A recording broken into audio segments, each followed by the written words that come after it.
Nasa International Coastal Cleanup Drive po tayo ngayon by SM Baydao Bay.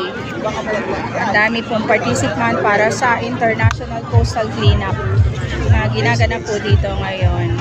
So ayan. So hindi pa po talaga nag-i-start yung pinaka-program proper. Waiting pa po tayo. So eto sila. Ang dami, marami po talagang tao dito ngayon. Nakakatuwa na mag-participate. So later, kailangan namin i-count po yung mga makokolekt namin na basura, isa-separate para tayong nagwa-wax, kumbaga, o yung waste assessment na sinasabi. Pag-iwalay-hulay natin, ilan po yung butts, ilan yung cigarette butts, ilan yung pet bottle, ilan yung styro. Basta yun, iiwalay-hiwalay, ika-count po natin yun.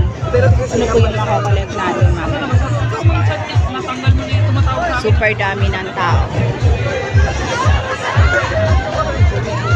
Bagal magsimula. Sana magsimula na kasi mamaya mainit na. Ayan. Mataas. Baba ako eh. Mamaya, pagalis ni ano. Hawakan mo to para makababa ako. Ay, mataas. Ay, baba. Thank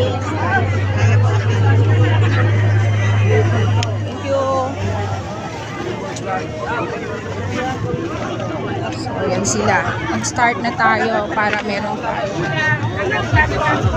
Kita ninyo, ayan sila, nasa tabing dagat pa yun. As in, nagdagat talaga sila. Ayan ang ating mga BSF na nag-participate, si Kagawad at ang ating Estero Rangers. Ayan. Picture.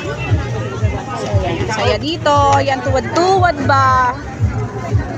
Oh. Nakitingnan mo sa GC.